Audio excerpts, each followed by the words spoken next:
नमस्कार भैया बहनों and good morning to dear students.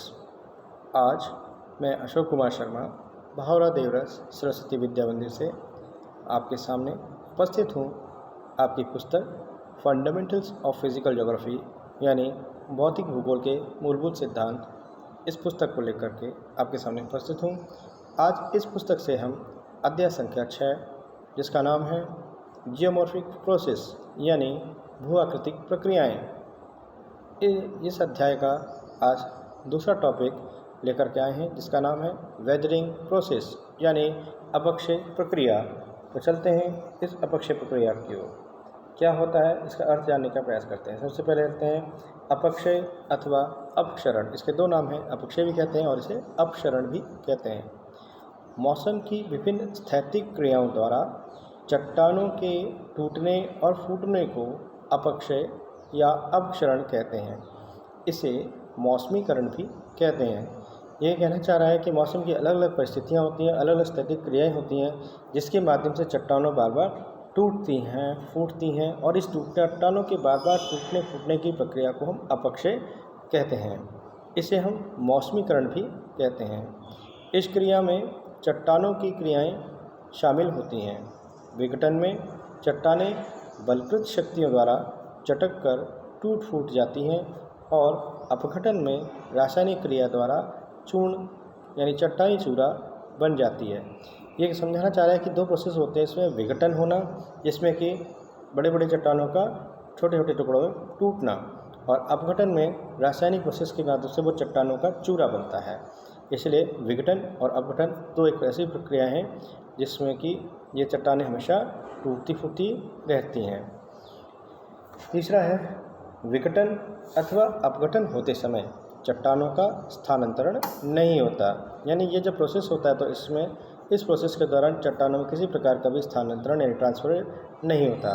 साधारण शब्दों में प्राकृतिक कारकों द्वारा अपने ही स्थान पर चट्टानों का भौतिक और रासायनिक विधि द्वारा जो विघटन और अपघटन होता है उसे हम अपक्षय कहते हैं। यानी इसमें नेचुरल एजेंट्स की आवश्यकता होती है। यही प्राकृतिक कारक अपने ही स्थान पर चट्टानों का या तो फिजिकल प्रोसेस से विघटन और अपघटन करेंगे या केमिकल प्रोसेस से विघटन या अपघटन करते हैं, इसीलिए उसे हम अपक्षय या वेदरिंग कहते हैं। चलते हैं अगला, अपक्षय से रेगोलिथ का निर्माण। अपक्षय से विभिन्न प्रकार की दृश्य भूमियों का निर्माण होता है। आधार शैलों पर एक ढीले पदार्थों की एक परत हो सकती है जिसे रेगोलिथ कहते हैं, अर्थात रेगोलिथ आधार चट्टान पर अदृढ़ पदार्थों का एक आवरण यानी कवर होता है। तो रेगोलिथ जो बता रहा है ये जो आधार मतलब जो बेसिक रॉक होती है, जो पेरेंटल रॉक जो मुख्य रॉक होती है, वहाँ पर एक ढीले पदार्थों की एक परत हो सकती है जिसे हम रेगोलिथ कहते हैं, और या फिर हम इसे भी कह सकते हैं आधार चट्टान पर अदृढ़ पदार्थों का एक कवर होता है। जब रेगोलिथ का निर्माण ठीक इसके नीचे स्थित आधार शैलों के अपघटन तथा विघटन से होता है तब इसे अवशिष्ट रेगोलिथ कहते हैं। नदियाँ, हिम नदियाँ तथा पवन रेगोलिथ का अपरदन करके किसी अन्य स्थान पर उसका निक्षेप यानी जमाव कर देती हैं, इसे परिवहित रेगोलिथ कहते हैं। तो यहाँ जो रेगोलिथ शब्द है वो देखो एक बार दोबारा देख लीजिए, आधार शैलों पर ढीले पदार्थों की परत हो सकती है, वो उस परत को हम रेगोलिथ कहते हैं जो ढीले पदार्थ की परत होगी, या फिर हम कह सकते हैं कि एक प्रकार का वो अदृढ़ पदार्थों का एक कवर है, यानी जो दृढ़ नहीं है ऐसे पदार्थ। जब ये रेगोलिथ का निर्माण ठीक इसके नीचे स्थित आधार शैलों के अपघटन और विघटन से होता है तब इसे अवशिष्ट रेगोलिथ यानी जो बेस बचा हुआ भाग है वो रेगोलिथ कहलाता है। नदियाँ, हिमनदियाँ या पवन रेगोलिथ का अपरदन करके किसी अन्य स्थान पर उसका निक्षेप कर देती हैं, इसे परिवहित रेगोलिथ कहते हैं। चलते हैं आगे, अपक्षय के प्रकारों पर बात करते हैं। मौसम के तत्वों के अतिरिक्त जीव जंतु, पेड़ पौधे तथा मनुष्य भी निरंतर चट्टानों को तोड़ते फोड़ते रहते हैं। इस प्रकार के अपक्षय को हम जैविक अपक्षय कहते हैं। अतः अपक्षय 3 प्रकार का होता है, भौतिक अथवा यांत्रिक अपक्षय, रासायनिक अपक्षय और तीसरा जैविक अपक्षय। अब आइए इन तीनों का अध्ययन करते हैं। सबसे पहले है भौतिक या यांत्रिक अपक्षय। सूर्यातप, दिन में अधिक तापमान के कारण चट्टानें फैलती हैं और रात्रि में कम तापमान के कारण चट्टानें सिकुड़ती हैं। इस प्रकार चट्टानों के बार बार फैलने और सिकुड़ने से उनमें तनाव पैदा होकर दरारें पड़ जाती हैं। जैसे आप अभी देख रहे हैं हाथ को धीरे धीरे खींचूंगा तो अलग अलग दिशा में, तो ये गैप पैदा होगा, तो इसी से तो दरारें पड़ जाती हैं और जिससे चट्टानें बड़े बड़े टुकड़ों में टूट जाती हैं। इस प्रकार के विघटन को पिंड विच्छेदन यानी ब्लॉक इंटीग्रेशन कहते हैं। जब चट्टानों की ऊपरी परतें प्याज के छिलके की तरह उतरने लगती हैं तो उस क्रिया को पल्लवीकरण या अवशल्कन कहते हैं। आइए दूसरा एजेंट है इसमें पाला। उच्च अक्षांशों और हिमालय जैसे उच्च पर्वतीय प्रदेशों में दिन के समय चट्टानों की दरारों में जल भर जाता है और रात्रि को तापमान हिम बिंदु से कम होने के कारण जम जाता है और जमने से उसका आयतन यानी वॉल्यूम बढ़ जाता है।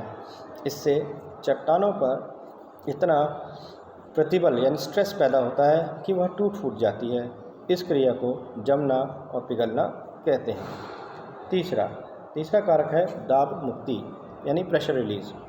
अपरदन के कारण जब ऊपर की चट्टानें हट जाती हैं तो नीचे की चट्टान का दाब से मुक्ति मिल जाती है, यहाँ नीचे का प्रेशर रिलीज हो जाता है, जिससे वह थोड़ा सा फैल जाती है और उनमें दरारें पड़ जाती हैं। इस प्रकार दाब मुक्ति के कारण चट्टानों का भी विघटन होता रहता है। अब आइए चलते हैं रासायनिक अपक्षय की ओर। इसमें सबसे पहला जो कारक है ऑक्सीकरण है। ऑक्सीजन द्वारा शैलों पर होने वाले प्रभाव को ऑक्सीकरण कहते हैं। इस क्रिया में जल तथा वायु में मिली हुई ऑक्सीजन लौह युक्त शैलों को ऑक्साइड्स के रूप में बदल देती है, जिससे लोहे को जंग लग जाता है। इससे लौहयुक्त चट्टानें भुरभुरी होकर नष्ट हो जाती हैं। कार्बनीकरण। जब जल में घुला हुआ कार्बन चट्टानों पर प्रभाव डालता है तो उसे कार्बनीकरण कहते हैं। कार्बन जल में घुलकर कार्बनिक एसिड का निर्माण करता है, जो कि चूना युक्त चट्टानों को शीघ्र ही घोल देता है। तीसरा है जलयोजन। जब हाइड्रोजन गैस जल में मिलकर चट्टानों का अपक्षय करती है तो इसे जलयोजन कहते हैं। कुछ खनिज हाइड्रोजन युक्त जल को सोखकर फूल जाते हैं और भारी होकर टूट जाते हैं व रंग रूप बदल लेते हैं। उदाहरण के लिए फेल्सपार इस क्रिया के द्वारा क्योलिन मिट्टी में बदल जाता है। अंतिम है इसमें विलयन प्रोसेस। जब वर्षा का जल शैलों पर पड़ता है तो वह कई शैलों के खनिजों को घोल देता है। खनिज के जल में घुलने की क्रिया को विलयन कहते हैं। वर्षा होने पर नमक तथा चूना पत्थर इस क्रिया द्वारा जल में खुल जाते हैं। तो इस प्रकार से आपने देखा कि ये जो रासायनिक अपक्षय है इसमें 4 प्रोसेस हैं: ऑक्सीकरण, कार्बनीकरण या कार्बोनेशन, जलयोजन यानी जिसे हाइड्रेशन कहते हैं, और विलयन यानी सॉल्यूशन कहते हैं। यानी ये केमिकल रिएक्शन से अलग अलग प्रकार की होती हैं जिससे कि हमारी चट्टानों की होती ही रहती है। उसमें आपने देखा था पाला, प्रेशर रिलीज, और एक और पॉइंट था उसमें पहले वाले में, उसमें देखते हैं उस वाले में पॉइंट था दाब मुक्ति, पाला और सूर्यताप, 3 उसमें प्रोसेस थे। लास्ट आता है भौतिक अपक्षय और रासायनिक अपक्षय में अंतर की बात करते हैं। भौतिक अपक्षय, इसमें भौतिक बल द्वारा चट्टानों का विघटन होता है। इसमें चट्टानों में कोई रासायनिक परिवर्तन नहीं होता। बलकृत अपक्षय के मुख्य कारक ताप, पाला तथा दाब मुक्ति हैं। इसमें चट्टानें एक साथ ही काफ़ी गहराई तक प्रभावित होती हैं। इस अपक्षय में चट्टानों में उपस्थित मजबूत खनिज भी टूट जाते हैं। बलकृत अपक्षय के उदाहरण शुष्क तथा शीत प्रदेशों में मिलते हैं। रासायनिक अपक्षय, इसमें रासायनिक क्रिया द्वारा चट्टानों का अपघटन होता है। इसमें भौतिक बल का महत्व नहीं होता बल्कि चट्टानों में रासायनिक परिवर्तन आ जाते हैं। इस अपक्षय के मुख्य कारक ऑक्सीकरण, कार्बनीकरण, जलयोजन तथा विलयन हैं। इसमें चट्टानें केवल तल पर ही प्रभावित होती हैं। इस अपक्षय में क्वार्ट्ज जैसे रासायनिक प्रतिक्रिया विरोधी खनिज प्रभावित नहीं होते। इस अपक्षय के उदाहरण उष्ण तथा आर्द्र प्रदेशों में मिलते हैं। इस प्रकार आपका जो ये भौतिक और रासायनिक अपक्षय उसमें हमें डिफरेंस देखने को मिला। अंत में चलते हैं जैविक अपक्षय की ओर। इसमें भी 3 प्रमुख कारक हैं, पहला जीव जंतु, दूसरा वनस्पति और मनुष्य। तो चलते हैं जीव जंतु की ओर।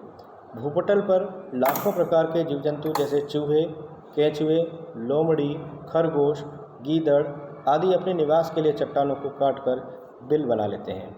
इससे चट्टानें कमज़ोर पड़कर विखंडित हो जाती हैं। वनस्पति, कई पेड़ पौधे चट्टानों की दरारों में उग आते हैं और बढ़ने के साथ साथ इन दरारों को और भी अधिक चौड़ा कर देते हैं। इससे चट्टानों की दरारें अधिक चौड़ी होकर टूट फूट जाती हैं। मनुष्य, मनुष्य अपनी आवश्यकता के लिए खानों को खोदता है, सुरंगें बनाता है तथा भवन निर्माण के लिए चट्टानों को तोड़ता रहता है। इस प्रकार मनुष्य स्वयं अपक्षय का एक महत्वपूर्ण कारक है। तो इस प्रकार आपने देखा कि आज हमने पढ़ा अपक्षय क्या होता है, अपक्षय के कौन कौन से कारक हैं। उसके बाद अपक्षय के प्रकारों को देखा, भौतिक अपक्षय, रासायनिक अपक्षय और इसका तीसरा अपक्षय जिसे हम जैविक अपक्षय कहते हैं। इनके विभिन्न एजेंट्स को समझा, किस प्रकार से एक चट्टानों को तोड़ने फोड़ने में एक महत्वपूर्ण भूमिका निभाते हैं। और यह प्रकरण वैसे आज यही समाप्त होता है। आपको इस काम के लिए गृह कार्य छोटा सा है, इस गृह कार्य को करने का प्रयास करें। आगे फिर कल एक नए प्रकरण के साथ आपके सामने पेश होंगे। तब तक के लिए नमस्कार।